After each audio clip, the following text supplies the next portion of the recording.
Salam, ketemu lagi dengan Sir Alpen. Dimanapun anak-anak kami, semoga tetap dalam keadaan sehat dan semangat mengikuti pembelajaran ini. Nah, kali ini kita akan membahas materi sejarah kelas 11 dengan topik Perang Dunia.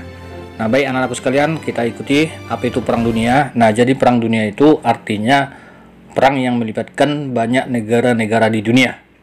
Nah, Perang Dunia itu sendiri sudah terjadi sebanyak 2 kali yang kita kenal dengan istilah Perang Dunia I dan Perang Dunia II. Perang Dunia I ini berlangsung 1914 sampai dengan 1918. Sementara Perang Dunia Kedua itu berlangsung 1939 sampai dengan 1945. Nah, baik anak-anakku sekalian, kita bahas satu persatu. Kita lihat dulu Perang Dunia I ya. Nah, yang pertama kita akan bahas apa sih penyebab daripada terjadinya Perang Dunia Pertama. Nah, di sini dapat kalian perhatikan, saya akan jelaskan. Yang pertama, sebab umum. Jadi kalau dikatakan sebab umum sering juga dipahami dengan sebab tidak langsung ya. Nah, adapun sebab tidak langsung atau sebab umum terjadinya Perang Dunia Pertama, satu yaitu adanya persaingan ekonomi antar negara-negara yang ada di Eropa ya. Yang kedua, persaingan ekonomi ini kemudian nantinya bergeser ke persaingan politik ya. Kemudian yang ketiga, ketidakstabilan politik di kawasan Balkan. Nah, kawasan Balkan ini berarti kawasan kalau sekarang ya negara-negara pecahan Uni Soviet ya. Kemudian adanya perlombaan senjata ya. Nah, jadi setiap negara di Eropa itu selalu berlomba-lomba untuk membuat senjata. Kemudian adanya perlombaan angkatan militer ya. Nah, negara-negara selalu menambah jumlah militernya. Kemudian pembentukan aliansi ya, atau pembentukan sekutu.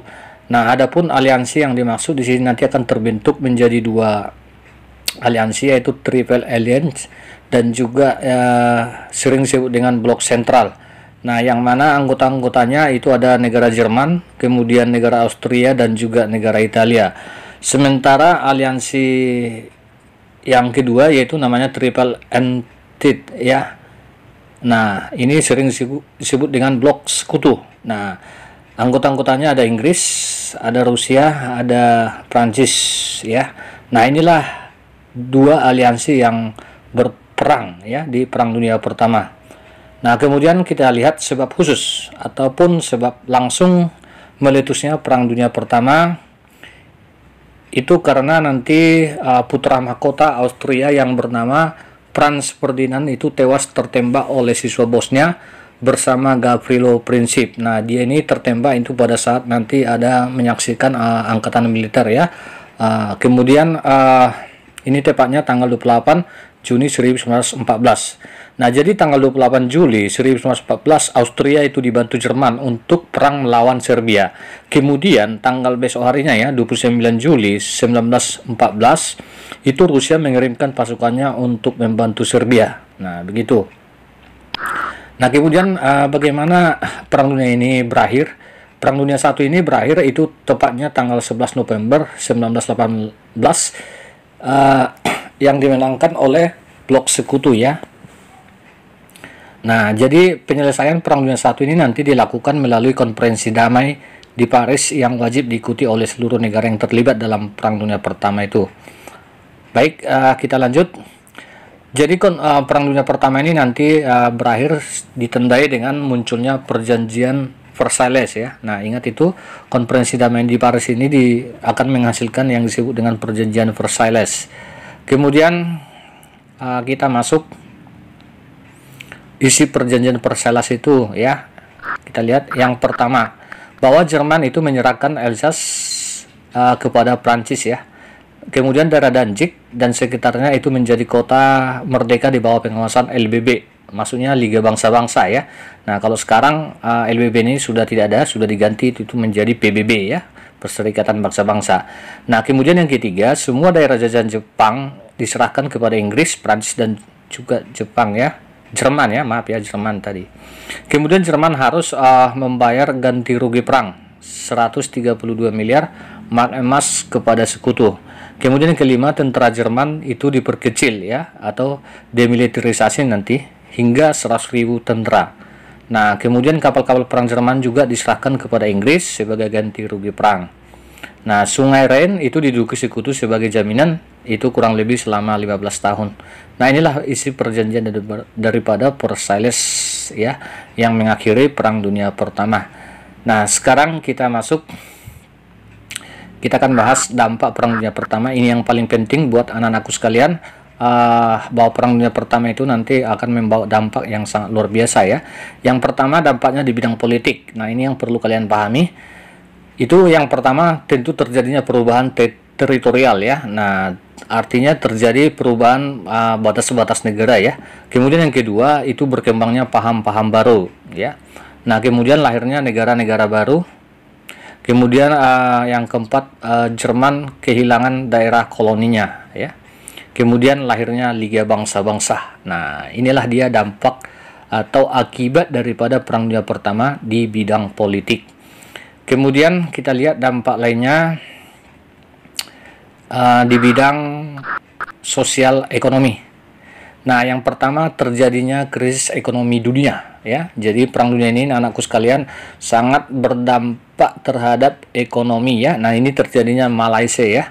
Nah, kemudian ribuan orang tewas, cacat fisik maupun mental. Nah, ini dia yang sangat luar biasa ya. Yang ketiga, munculnya emansipasi wanita. Yang keempat, Jerman mengalami hiperinflasi pada saat itu ya. Nah, kemudian hiperinflasi nanti membawa kehancuran ekonomi daripada Jerman.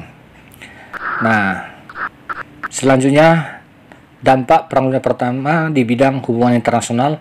Yang pertama, koloni-koloni blok sentral itu menuntut kemerdekaan ya. Kemudian blok sekutu semakin superior karena daerah koloninya semakin bertambah. Nah, itu dia di bidang hubungan internasional. Nah, sekarang kita akan bahas Perang Dunia Kedua tahun 1939 sampai dengan 1945.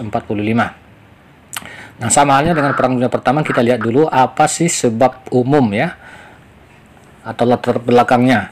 Nah, sebab umum atau tidak langsung meletusnya Perang Dunia Kedua ya, itu karena kegagalan Liga Bangsa-Bangsa menjalankan tugasnya.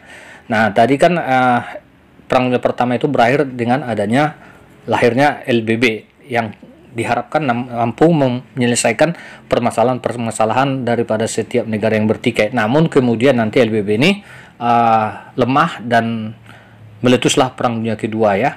Yang kemudian munculnya politik aliansi sama politik mencari sekutu atau kawan ya, itu aliansi. Kemudian timbulnya pemerintahan diktator ya, seperti nanti Jerman, Jepang, dan Italia. Selanjutnya munculnya nasionalisme yang berlebihan ya. Nah, ini terjadi di Jerman dan Italia. Kemudian munculnya paham-paham baru ya. Munculnya politik agresi militer.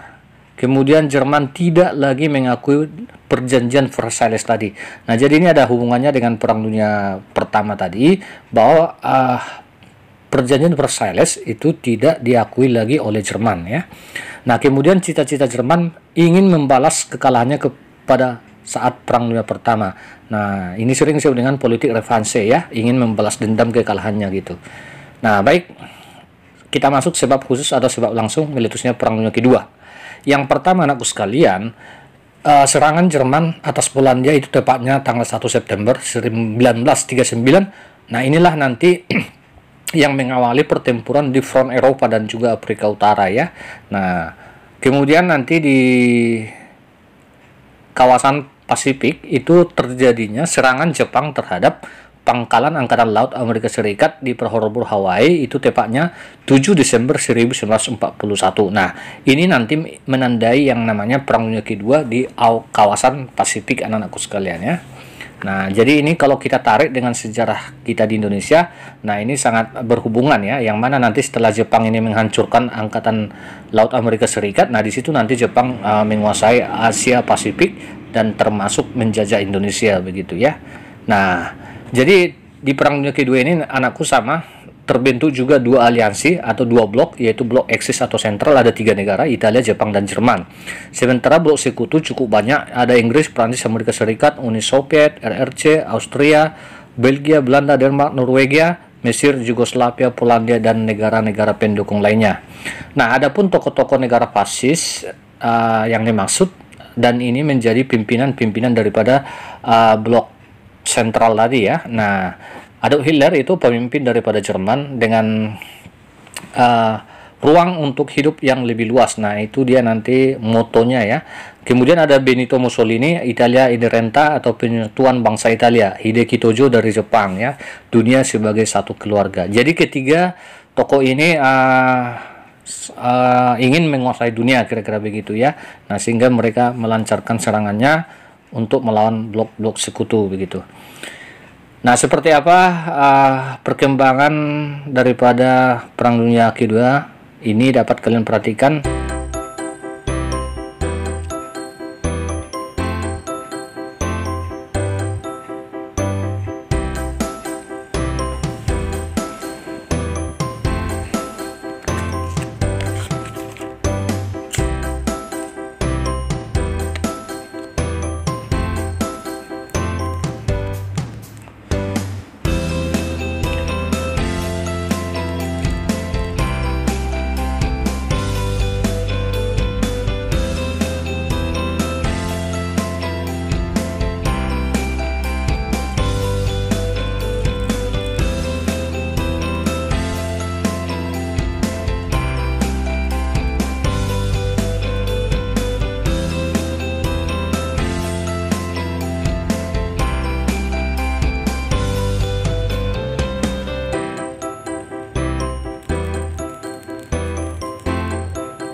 Oke, baik, itu sekilas tentang bagaimana gambaran atau meluasnya Perang Dunia Kedua itu ya. Nah, penjelasannya ada di sini. Awalnya itu tahun 1939. Tadi bahwa tepatnya 1 September itu Jerman menyerbu Polandia ya. Nah, itu awal Perang Dunia Kedua di Eropa. Kemudian 3 September nanti Inggris dan Prancis itu mengumumkan perang kepada Jerman. Itu kronologisnya ya. Nah, selanjutnya itu di tahun 1940 bahwa pasukan Jerman itu menyerbu Denmark dan Norwegia. Nah, kemudian 10 Mei pasukan Jerman menyerbu Belgia dan Belanda. Nah, perang semakin meluas. 10 Juni Italia mengumumkan perang kepada Inggris dan juga Prancis ya. Nah, Italia sudah masuk. Selanjutnya nanti 27 September itu Jerman, Italia dan Jepang itu bersatu. Nah, sehingga mereka nanti menyatu dalam satu sekutu ya. Nah, yang disebut dengan poros Roma Berlin Tokyo ya. Nah, itu dia. Makanya satu aliansi ya. Kemudian tahun 1941 tentara Jerman itu menyerbu Balkan sampai ke Pulau Kreta. 6 April pasukan Jerman menyerbu Yunani dan Yugoslavia. Nah, kemudian di 13 Aprilnya Rusia dan Jepang itu mengadakan perjanjian non agresi. Nah, 22 Juni Jerman menyerang Uni Soviet. Kemudian selanjutnya 7 Desember Jepang itu menyerang pangkalan Angkatan Laut Amerika Serikat itu yang di Hawaii ya. Nah, itu berarti sudah masuk ke kawasan Asia Pasifik. Nah, kemudian tahun 1942 itu Singapura jatuh ke tangan Jepang ya. Nah, kemudian bulan Februarinya Jepang mengalahkan tentara kekuatan laut sekutu dalam pertempuran Laut Jawa. 9 Aprilnya pasukan Amerika Serikat dan Filipina menyerah di Semenanjung Batan. Kemudian 18 April armada udara Amerika Serikat itu membom Tokyo dalam serangan Little ya. Nah, jadi ini kalau dapat kita perhatikan tanggal 4 sampai 8 Mei armada laut sekutu membendung serangan Jepang dalam pertempuran Terumbu Karang. Nah, itu jalannya atau kronologis perangnya ya. Nah, kita lanjut tanggal 4 sampai 6 Juni pasukan sekutu itu mengalahkan Jepang dalam pertempuran Midway ya. Nah, ini dia prosesnya. 7 Agustus pasukan marinir Amerika Serikat mendarat di Guadalcanal ya. Nah, ini dapat kalian baca.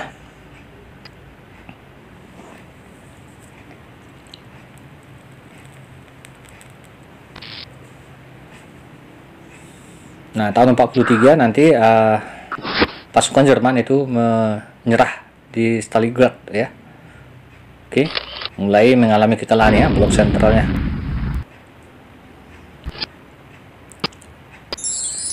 Nah, itu dia kronologinya ya. Nah, tahun 44 ini dia.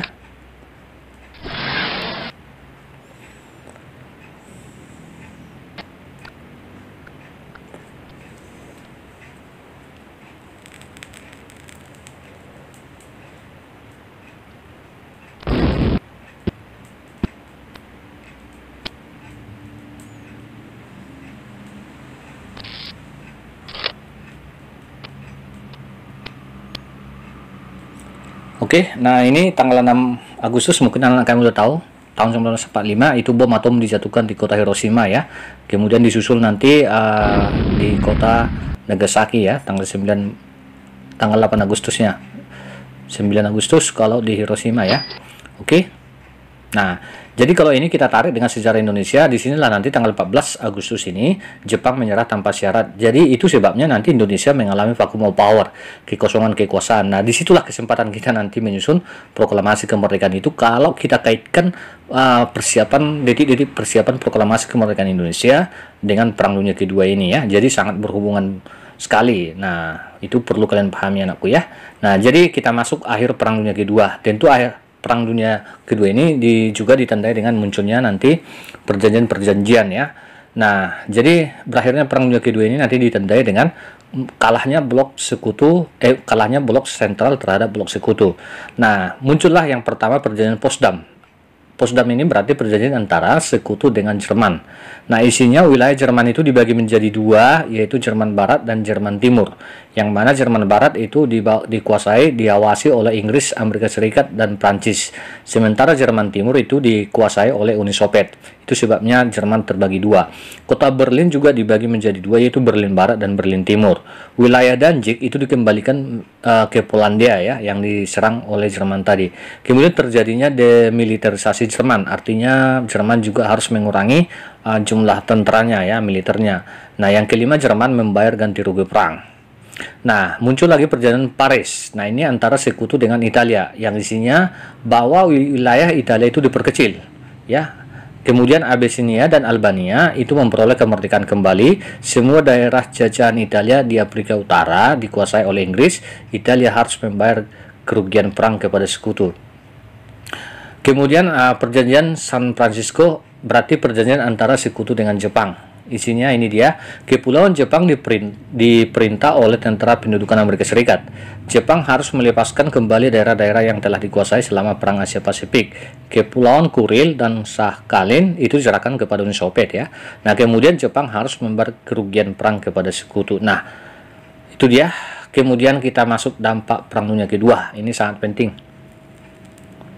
Yang pertama kita lihat dulu dampak di bidang politik. Jadi anakku sekalian, setelah berakhirnya Perang Dunia Kedua ini, maka muncullah dua negara adidaya atau adidaya superpower ya, atau adikuasa juga sering disebut, antara Amerika Serikat dan Uni Soviet. Nah, jadi kalau kita tarik dalam perjalanan politik dunia, yang mana nantinya kedua negara ini mengalami ketegangan ya, saling klaim sebagai penguasa dunia, yang mana nanti kedua negara ini berbeda ideologi antara liberal dan komunis ya. Nah, jadi sehingga terjadilah perang dingin ya, perang dingin antara Amerika Serikat dengan Uni Soviet. Nah, dengan adanya perang dingin ini, maka mereka kedua negara ini adidaya ini membentuk yang namanya persekutuan militer yang disebut dengan NATO, SEATO, ANZUS ya. Itu kalau dari Amerikanya, Fakta Warsawa, itu kalau dari Uni Sovietnya.